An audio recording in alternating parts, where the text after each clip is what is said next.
before he got his hands on that ball. I'm telling you. If you're a ball player or a fan, this is what it's all about. The World Series in 1975 will be remembered as the year that flesh and blood baseball teams met head-on in a dream World Series. The Boston Red Sox, the American League champions, against the National League's Cincinnati Reds. It was a World Series marked by superpower, super pitching,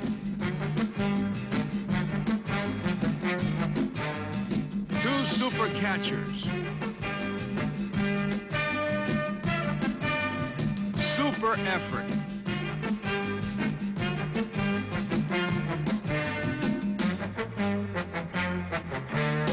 super fans.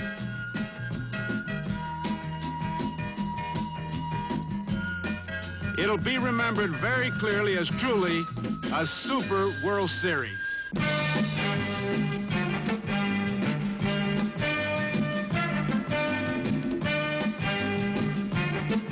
The U.S. Navy Color Guard parades the flag in Boston's Fenway Park. And Game 1 of the Super Series 75 is about to begin. For the Red Sox, Senor Luis Tiant. From Cuban exile to King of the Hill in Boston. He gives you all kinds of motion. Elbows, fingernails, kneecaps, and somewhere in the middle of it all, there's a baseball.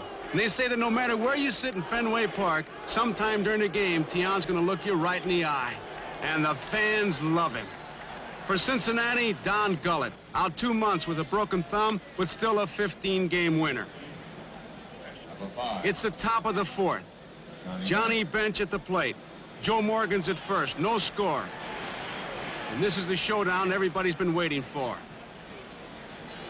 Luis Tiant's good move against the base-running skills of Joe Morgan. Doesn't get him. Red Sox aren't sure. Tiant sets, throws. Umpire Nick Colossi calls it a balk. And Red Sox manager Darrell Johnson drops in for a chat.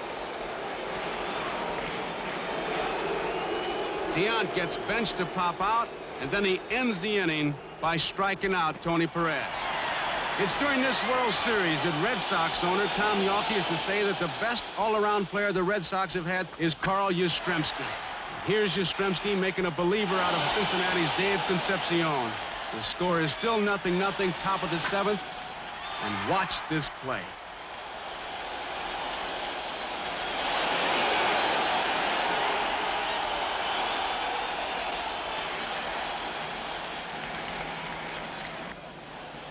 In the bottom of the seventh, Tiant didn't look like a guy who hadn't been to bat in 3 years.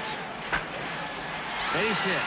He did look like a guy who hadn't been on base in 3 years. Johnny Pesky gives him a jacket and says, now make a left turn. Dwight Evans wants Tiant to second. Make a U-turn, Louis.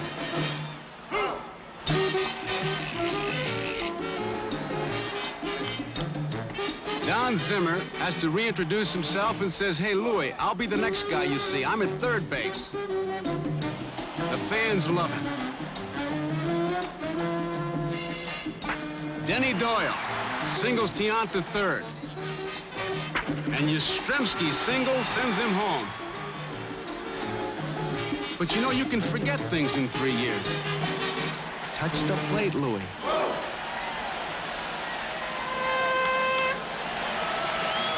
The Red Sox keep rolling.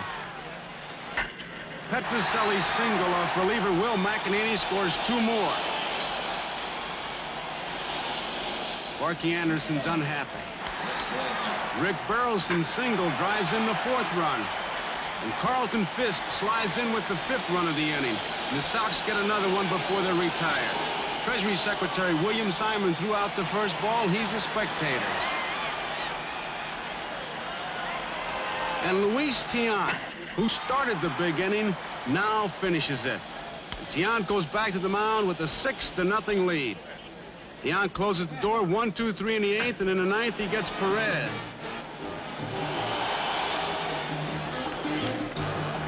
George Foster is the second out. Concepcion makes the 3rd out. And the Red Sox have won the first game of the World Series 6-0. The thrill for Tian is double because it happens in front of his father, who Tian has not seen in 14 years. It was tough to tell who was prouder.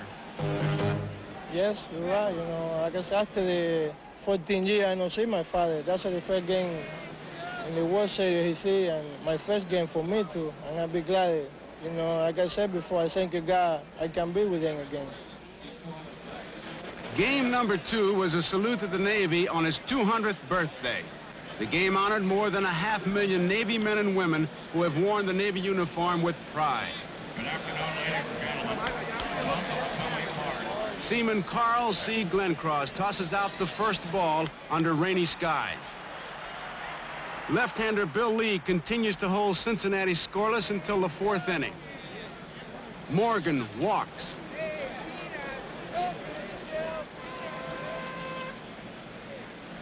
Johnny Bench singles, sending Morgan to third.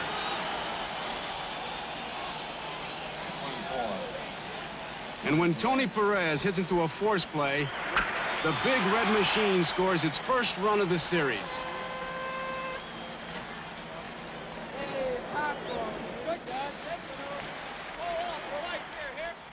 In the top of the 6th, with 2 men out, Johnny Bench hits a sinking line drive toward center fielder Fred Lynn. You can see it wasn't just his batting that made Lynn the first rookie in baseball history to be named his league's most valuable player. Watch this play again.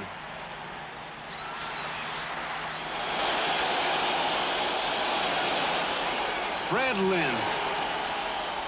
Bottom of the 6th inning, 2 out, 1 on.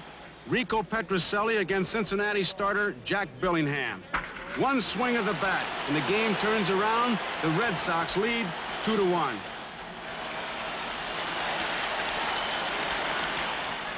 And despite a 27-minute rain delay, Bill Lee holds the Boston lead until the 9th. The lights are on. Johnny Bench is the hitter. Number 5, Johnny Bench. Bench looking for an outside pitch, gets it, and hits an opposite field double.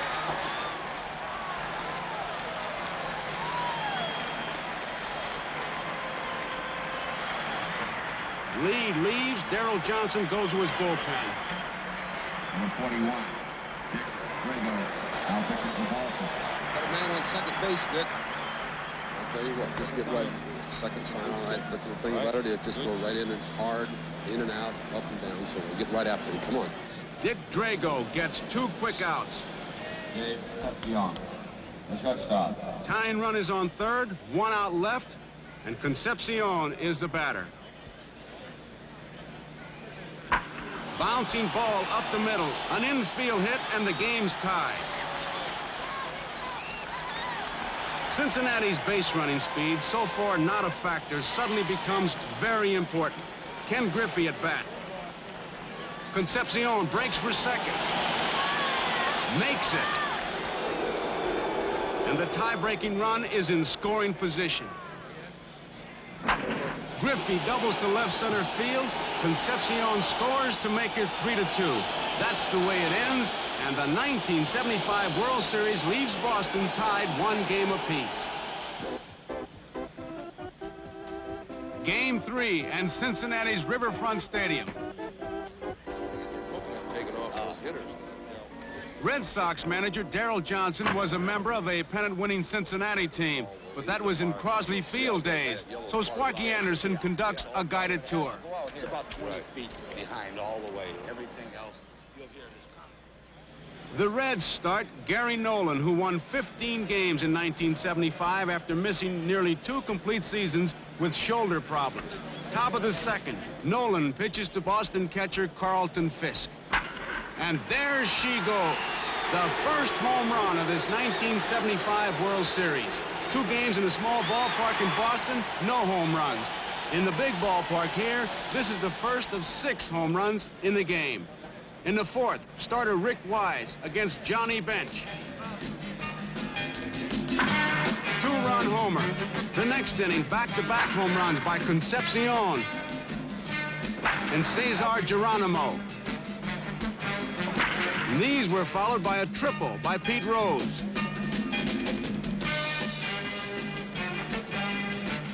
And watch him run. Rose says he always gives 110%, and it shows. Rose scores on Joe Morgan's sacrifice fly, and the Reds lead 5-1. Number 1, Bernie Carbo. In the 7th, Bernie Carbo was sent up to pinch hit with the score 5-2. Clay Carroll is the pitcher. And there she goes. And there goes Clay Carroll.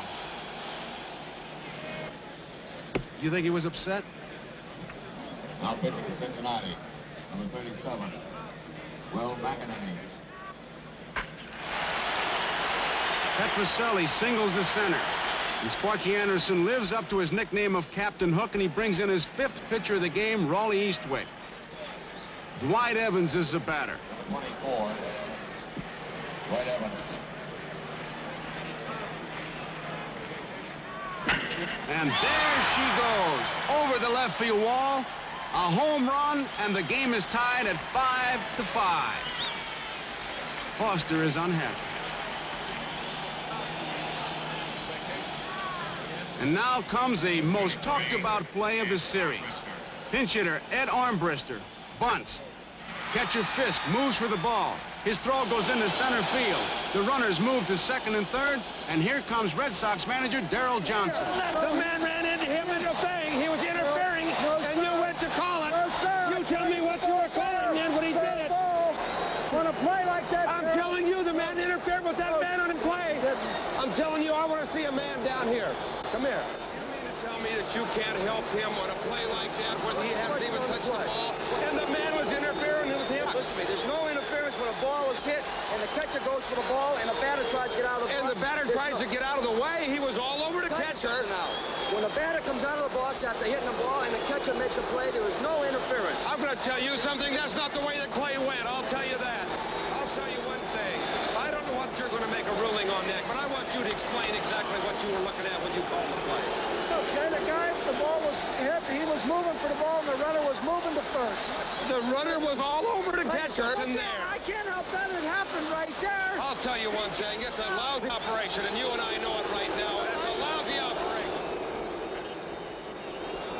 Armchair umpires all over the country got in on this one, but umpire Larry Barnett's was the decision that counted. Johnson now brought in Roger Moret to pitch to the dangerous Joe Morgan, everybody's choice for the National League's most valuable player. The defense is in to cut off the run. But Morgan hits it over Fred Lynn's head. And Cincinnati wins 6-5 in 10 innings to go ahead in the series, 2-1. Here's Morgan on that subject. Well, when I go up and the base is loaded and I got a chance to win a ball game like that, I go up to get a base hit. I wasn't up there trying to hit a fly ball or a ground ball to get him in. I wanted to get him in with a clean single to center field. I try to revert back to the basic fundamentals of hitting and try and do a good job. The Red Sox, hoping to even the series, named Luis Tiant to come back in Game 4. But Tiant, who shut out the Reds in the first game, has problems right away. Pete Rose leads it off. Single to center field.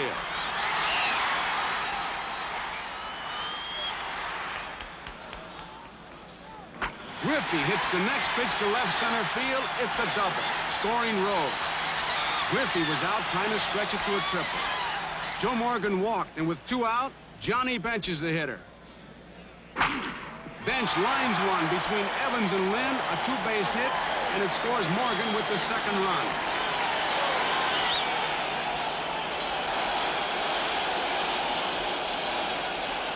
Two to nothing Cincinnati.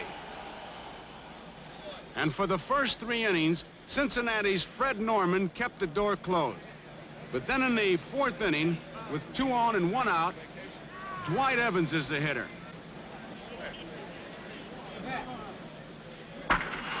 Evans triples to right center field, tying the game.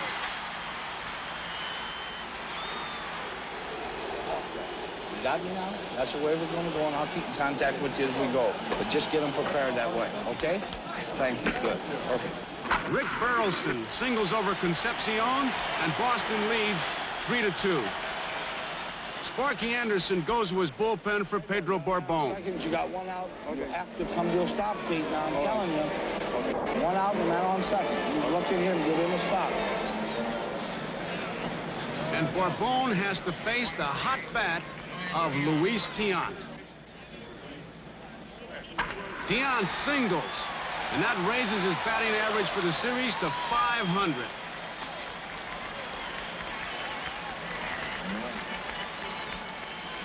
Burleson scored on an error, and then Yastrzemski hit this one to shallow center field, but watch the bounce. Tiant scores, and the Red Sox lead 5-2. This game is not an easy one for Luis Tiant. 2 out in the 4th. And George Foster is the batter. Foster, an infield hit. Good try, but not in time.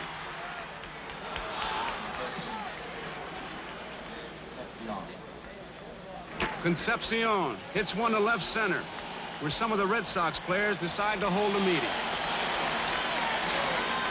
Foster scores, and it's 5-3 Boston. Sparky and Kluszewski enjoyed it. Geronimo is the hitter. And Geronimo lines down the left field line. It gets past Juan Benitez, and it goes for a 3-base hit. The score, 5-4. As easy as Tiant made it look in the first game, that's how tough this one is. Geronimo leads off the 9th with his 3rd hit of the game. Armbrister is up there. Armbrister bunts, this time without incident, and it moves Geronimo to second. Luis Tiant is concerned. Mrs. Tiant is concerned. Darrell Johnson is concerned. What do you guys think? I got a left-hander down here, Louis. Can you get him? All right. You get right after them. That ball comes back to you. Make sure of one out there. And get after him good. Come on. Pete Rose walks, so Ken Griffey comes to the plate with the tying and winning runs on base.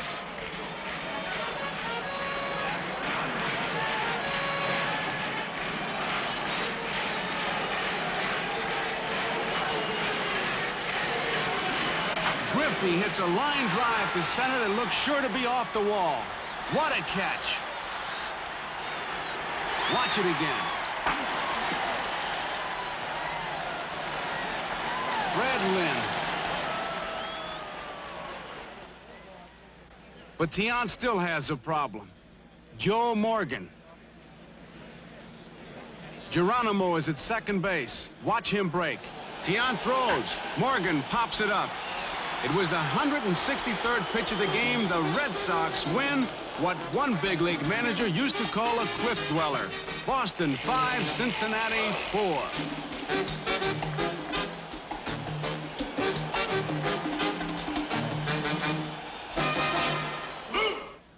Game 5. And Bernie Carbo and Pete Rose visit before the game.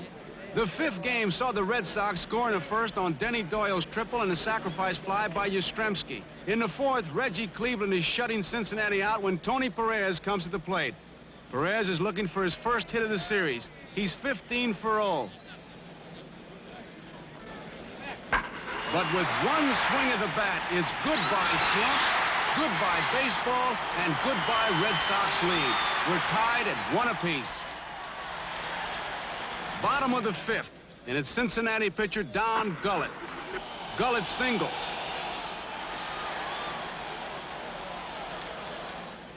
Cleveland against Pete Rose. Rose doubles into the left field corner. Don Gullett scores, and the Reds lead 2-1. And now we'll see another way that Joe Morgan helps his ball club. After he walks in the bottom of the 6th, Joe Morgan breaks for second. Watch Denny Doyle. He's pulled towards the bag, and Johnny Bench hits right through the hole vacated by Doyle. 24. Tony Perez. And then Tony Perez shows that the slump is really over. There she goes. We have ourselves a 5-1 ball game.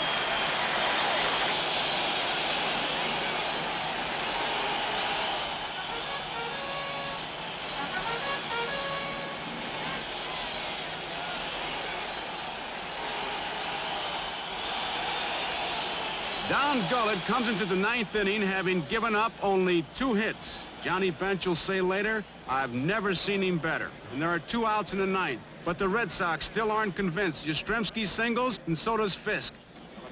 Here is Fred Lynn. A double down the right field line, scoring Yaz. And Sparky Anderson decides that it's time to make a change. A record crowd of 56,393 give Gullett a standing ovation. Number 6, Nico Petroselli. Eastwick comes in, strikes out Petroselli, and the World Series moves back to Boston with the Reds leading 3-2. What do you do on a rainy day in Fenway? Well, you don't play baseball. Commissioner Bowie Kuhn and the staff of umpires inspect the field. And they announce there's no chance. 3 days of rain, 3 postponements, and hardly a man is now alive who remembers that day in '75 when this World Series started. Finally, the clouds and the tarpaulin were both rolled back, and the fans sat down, not realizing that they were about to see the game to which other World Series games would be compared for years to come. Here are the official lineup. For the Boston Red Sox, it was win or go home, so they went with the ace, Luis Tiant. He got the Reds out in the 1st. And Gary Nolan went to the mound for Cincinnati. Nolan got the first 2 batters, and then Yastrzemski and Fisk singled. Here is Fred Lynn. There she goes, a home run, and Fenway Park goes wild as the Red Sox take a first-inning 3-0 lead.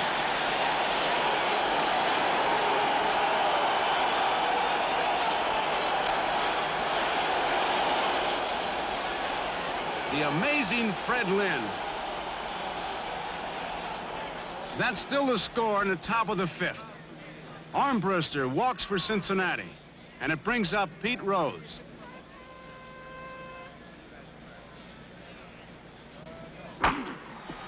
Rose singles, and there are men on 1st and 3rd.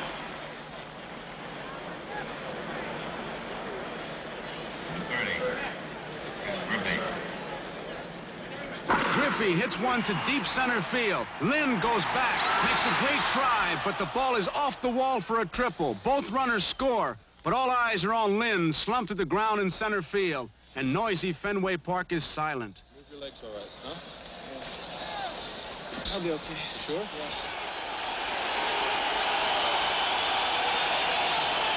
Yeah. The famous left field wall in Fenway has been ignored up to now.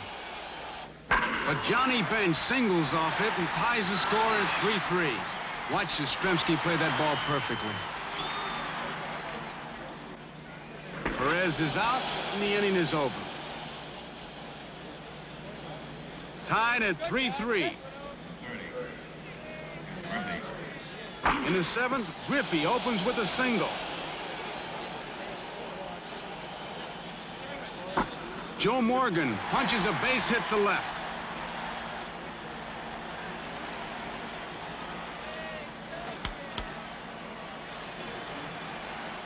Luis Tiant gets the next 2 men, Bench and Perez, but George Foster doubles high off the center field wall, and the Reds lead 5-3.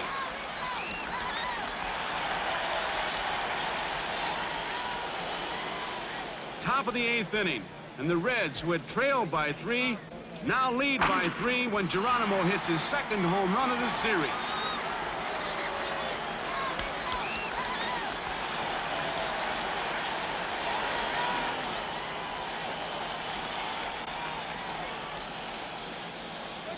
Darrell Johnson goes to the mound and signals for Roger Moret. Okay, Louis. It is not Tiant's night, but the Red Sox fans still love their Louis.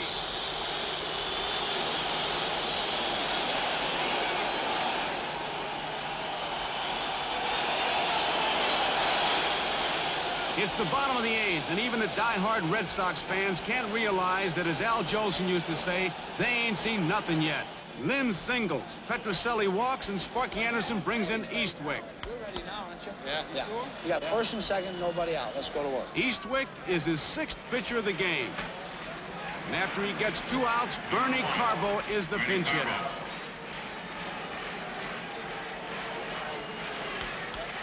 The tying runs are on.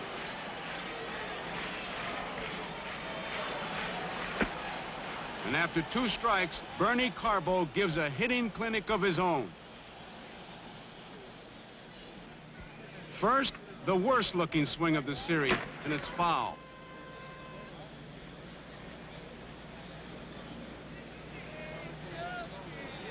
Then the perfect swing, and this one is fair, and it's also gone. The game is tied at 6-6. The Red Sox have come back from a 3-run deficit. They're back in the World Series, and nobody knows that better than Bernie Carbo.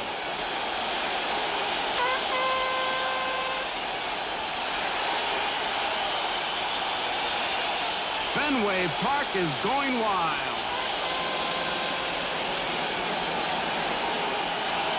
Except in certain parts.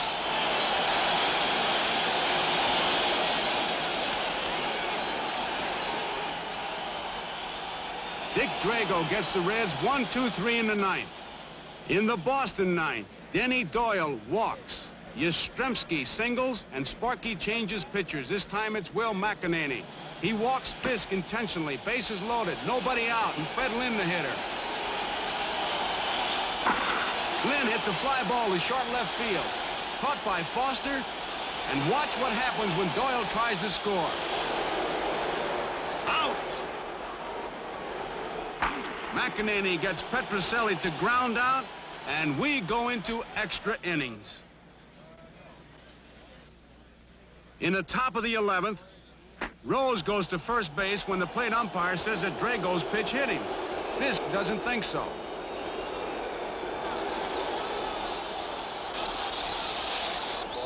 Ball never touched him. Satch, can you say for sure on a play like that it hit the man's shirt? That's what I saw, what I heard, and what I called. And it wasn't anything to do with his glove or a damn thing. No. Rose said later it might have hit a string on his uniform. I don't know.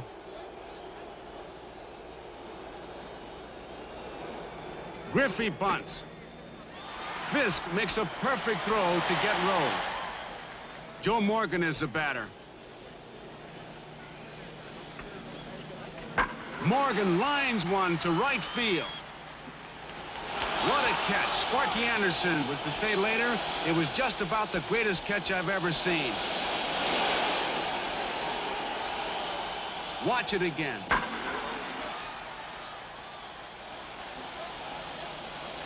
Evans told reporters I just stuck out my glove, and the next thing I knew, I was throwing it to first base.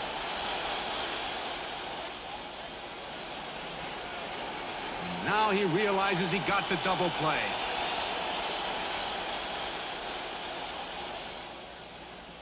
It's the 12th inning, and although it's after midnight, the only empty seats are in the Cincinnati bullpen. And their 8th pitcher, Pat Darcy, is pitching against Carlton Fisk. Fisk takes the first pitch high. Ball 1. Then he swings. There she goes. Now watch Fisk. He uses all the body English he can get. He will tell reporters later it was a question of it being fair or foul. The wind must have carried it 15 feet toward the foul pole. I just stood there and watched. I didn't want to miss seeing it go out.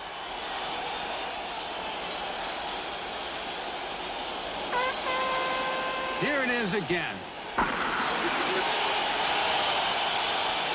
How to sum up this game?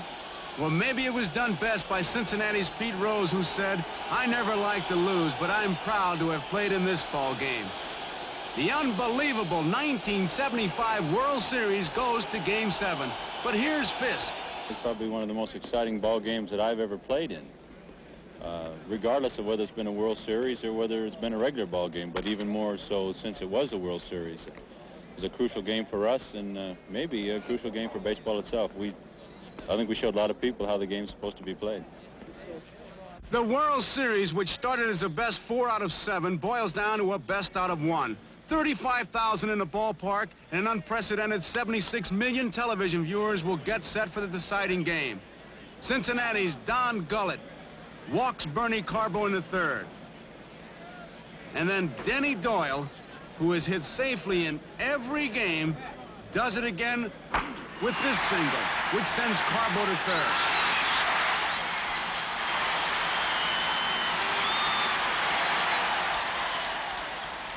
Yastrzemski is the batter. Base hit. And when Doyle goes to 3rd, Yastrzemski takes 2nd on the throw. Anderson orders an intentional walk for Fisk. It looks like a perfect move when Fred Lynn is out on strikes.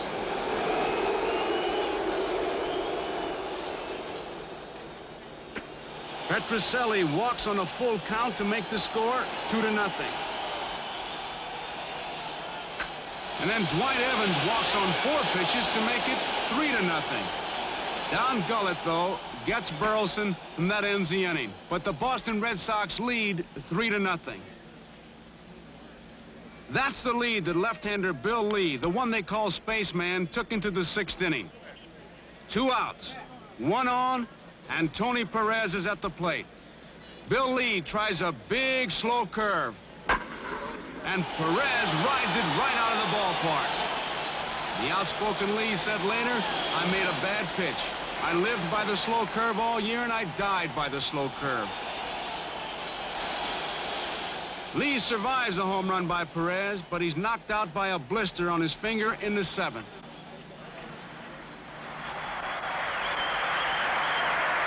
Johnson wants the left-hander Moret, and the Boston fans thank Lee for an outstanding effort.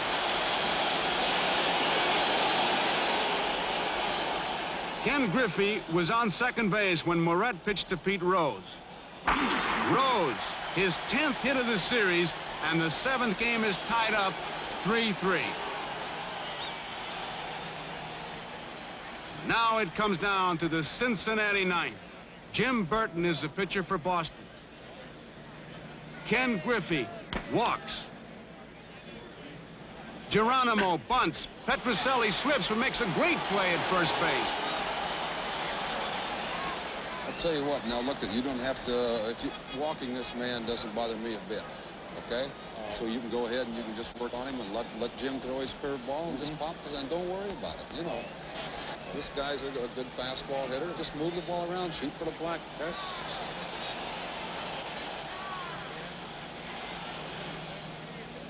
Pete Rose does walk. There are 2 outs, 2 on, the score tied, 3-3, and 2 strikes on Joe Morgan. Burton throws a slider low and away. Fred Lynn charges hard, but he can't reach it. Griffey scores with the go-ahead run. In the meantime, Pete Rose shows him why they call him Charlie Hustle and how he got to be named the series' most valuable player.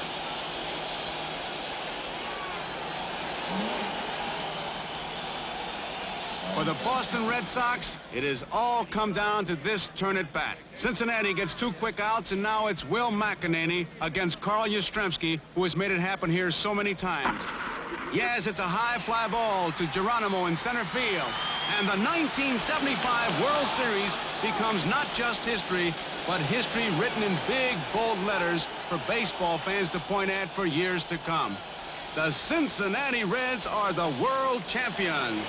The Reds win the World Series 4-3. It's a series where players on both teams can walk away with an enormous feeling of pride. It's a World Series that has given the fans who expect thrills in a World Series more than they expected. It is something special. A World Series that will be remembered for what it was, a super series.